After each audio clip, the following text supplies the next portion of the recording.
Welcome to this deep dive. We're going to be exploring how we see our romantic partners. Oh, yeah. Have you ever wondered, why at the beginning of a relationship we put on those rose-colored glasses? Or Mhm. like what happens, when that fades and reality sets in? Yeah. That's what we're going to get into today. Looking forward to it. And we're going to be looking at this research review paper that's called Okay. Idealization and Disillusionment in Intimate Relationships. Interesting. So by the end of this deep dive, you're going to understand these concepts much better. Right.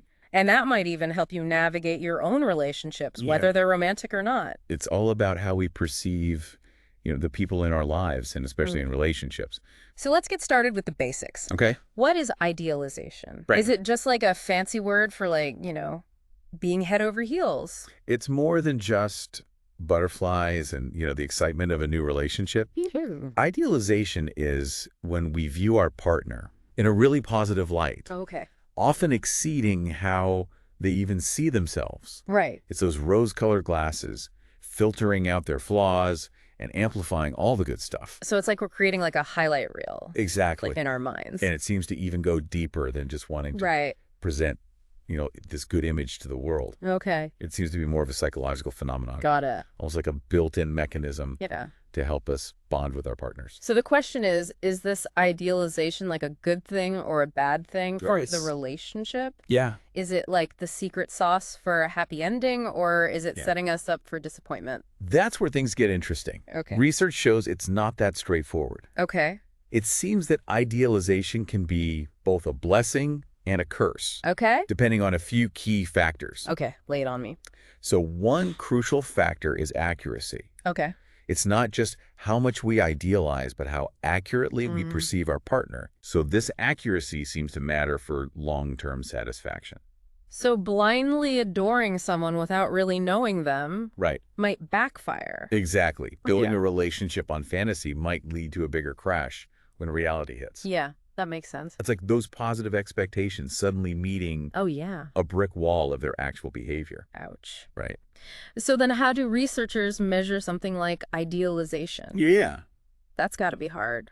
It is tricky, but there are a few ways that researchers do this. Okay. Some researchers focus on how our perception of our partner deviates from, a more objective view. Okay. Basically measuring how much we're embellishing reality. So trying to quantify how strong those Yes. rose-colored glasses are. Precisely. Yeah. And other researchers look at the broader relationship dynamic, Okay. considering things like how much control we feel we have Right. and how optimistic we are about the future. Yeah. Okay. It's a multifaceted phenomenon. So we're starting to see how complex this is, but I think even more intriguing than that is Yeah. why we even idealize in the first place. Hmm. Is it a choice Well, or is it something like deeper? researchers have identified two main mechanisms at work here. Okay. They've kind of broken it down to cognitive and behavioral. Okay. On the cognitive side, Yeah. it's about how our brains process information. Okay. We might project our own ideals onto our partner, Right. filling in gaps with our fantasies, Oh. or even, explaining away their flaws to fit our narrative. So we're kind of like creating our own love story, Exactly. even if it doesn't actually match up to reality. We're wired to seek connection and belonging. Right. And sometimes those desires influence how we perceive our partners. Yeah, that makes sense. What about on the behavioral side of things? Well, that's where the self-fulfilling prophecy comes in. Oh, Some research suggests that when we view our partner positively, okay. it can actually influence them to live up to those expectations. So our belief in them can actually make them become better partners. It can. Wow. Of course, it's not a guaranteed recipe for success, Right. and more research is needed to fully understand how these cognitive and behavioral factors work together. It's like a dance between Totally. our perceptions and our Yeah. partner's actions. Exactly. Now, how does all of this fit into Right. the bigger picture of relationships and Mhm. social dynamics? Are there any theories Absolutely. that shed light on why we idealize? There are three major theories that I think explore. connect beautifully with this concept. Okay, lay 'em on me. So one is symbolic interactionism, Okay. which suggests that we create meaning through our interactions with others. Mm-hmm.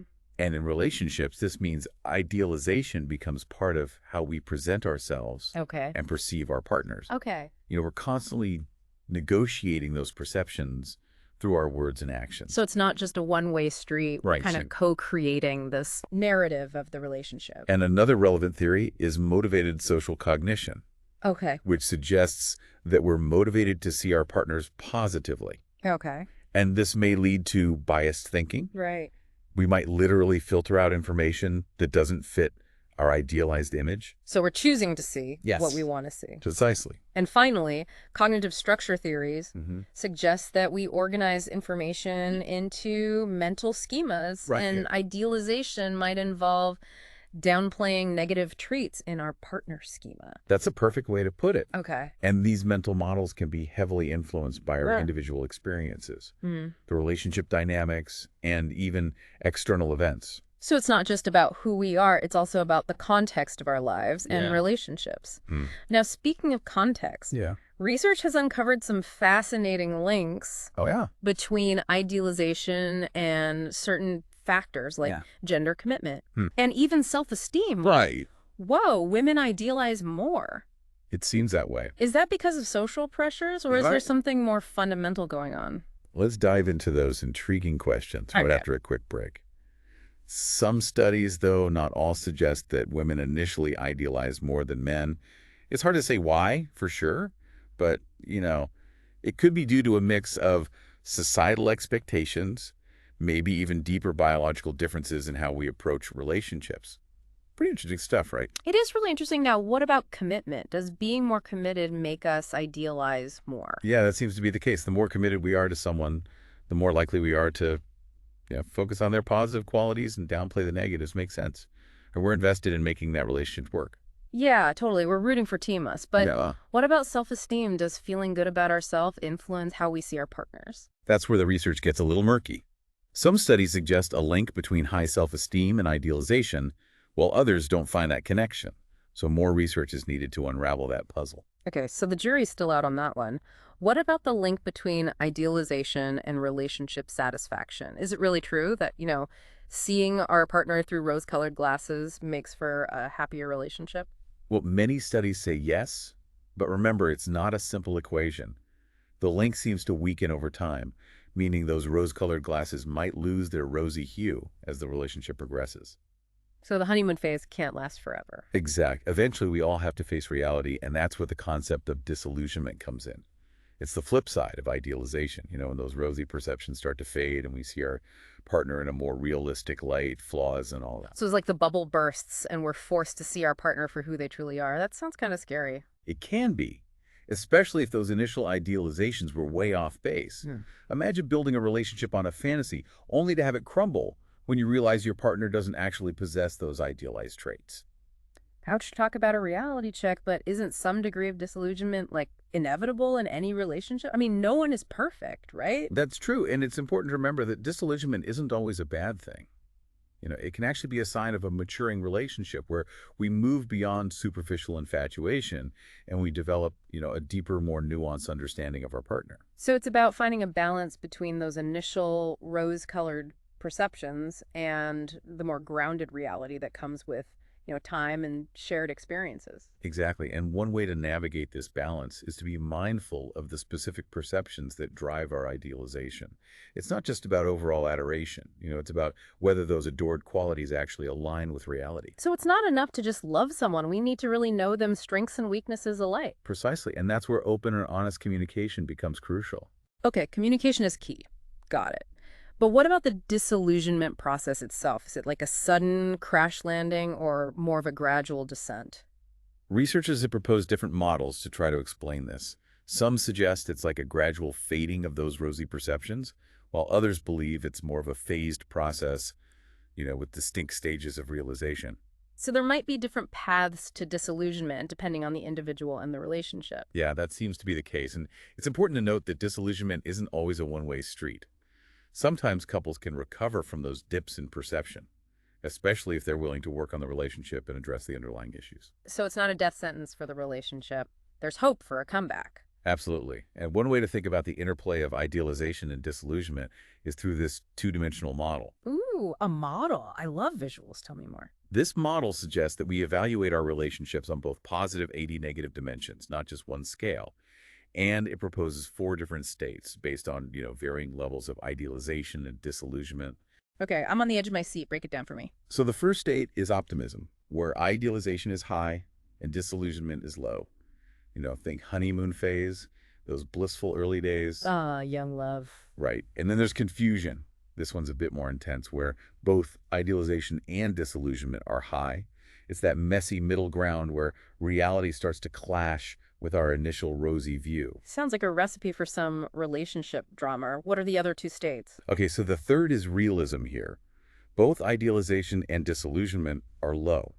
It's not necessarily negative. It might just reflect a more mature, balanced view of the relationship, where we see our partner with clear eyes, accepting both their strengths and weaknesses. So it's like we've graduated from the fantasy stage and entered a more grounded reality. Exactly. And finally, there's devastation, low idealization, high disillusionment, the territory of heartbreak and shattered expectations. Ouch, that's the state no one wants to be in. Definitely not. But even with these different states, it's crucial to remember that relationships are dynamic. Our perceptions can shift and evolve over time, influenced by both internal and external factors. So it's not just about who we are as individuals, but also about the context of our lives and the challenges we face as a couple. Precisely. And speaking of challenges, let's dive into some of the red flags that might signal a relationship is struggling with these dynamics right after a quick break. Okay, so we're back, and we've been talking about how, those perceptions of our partners can shift and change over time, those swings between idealization and disillusionment. But how can we tell, like, if those shifts are, like, healthy and normal or signs of something more serious? Well, one red flag is a consistent pattern, where one partner feels significantly more idealized or disillusioned than the other. Okay. So if one person's always wearing those rose-colored glasses while the other's constantly feeling let down, Yeah. that can create a lot of tension and resentment. So it's like they're living in two different realities. Exactly.